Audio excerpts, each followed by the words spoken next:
singular or plural, has been said to have equalled or outshone them. Statistically speaking, it may well have been true. The Beatles, after all, rose to fame in a music industry as different from the modern one as the Stone Age from Star Wars. As a top live act, they were around for only 3 years, and as a top recording one for only 7. Plenty of others since have sold more records, done bigger tours, and certainly earned more money. But none has ever been nor could be so much loved. Love was what took them to their unbeatable heights, but in the end suffocated and squeezed the vitality out of them, leaving each in his solo career feeling like the shell-shocked survivor of some terrible war. Their longevity testifies, of course, to the residual power of the generation that grew up with them, the Chelsea-booted boys and mini-skirted girls, who would one day turn into politicians, captains of industry, television bosses and newspaper editors. Virtually every aging Briton and American looks back to the same goldenly privileged mid-60s youth and cherishes the same clutch of Beatles songs above all as monuments to it. But the nostalgia market represents only a part of their global constituency. Millions adore them who were not even born when they broke up. In their heyday, pop was mainly consumed by those between the ages of about 12 and 22.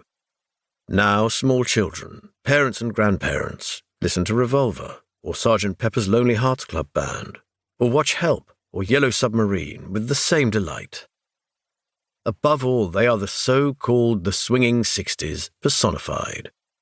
Britain has a long tradition of spinning history into fantasy worlds, theme parks of the mind, one might call them, from medieval knights and damsels through the post-horns and stagecoaches of Dickens's era, to the naughty 90s and the roaring 20s.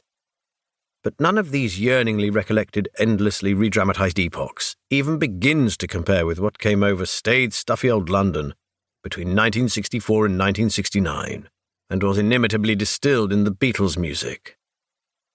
Although every last trace vanished decades ago, millions of foreign tourists annually still come seeking it. You can see them any day of the week in their blue denim crocodiles, from France, Germany, Scandinavia, Japan, everywhere, ransacking the no longer cutting-edge boutiques of Carnaby Street, treading the no longer high-fashion pavement of Chelsea's King Road, hunting for a space among the graffiti on the wall outside Abbey Road studios to add their tribute, or braving the traffic to march in fours over the nearby zebra crossing, like the most mimicked album cover of all time. Other colourful decades, notably the 1920s, seemed embarrassing, even shaming during the less enjoyable ones that followed. But the swinging 60s grow more alluring the further they recede into history. When Tony Blair brought the Labour Party back to power as New Labour in 1997, it was marketed as the harbinger of something called Cool Britannia, harking back to Beatle-crazed Britain circa 1966.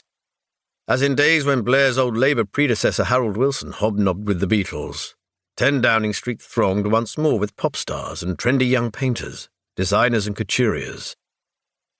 New Labour's Red Rose logo was an ad man's one evocation of hippie flower power.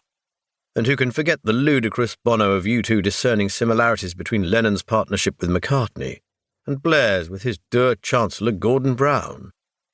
The concurrent Britpop mainly consisted of bands in Beatley haircuts, playing Beatley songs, with Beatley harmonies, and enacting shadow plays from Beatle history, including their rooftop farewell concert and, of course, the Abbey Road zebra crossing.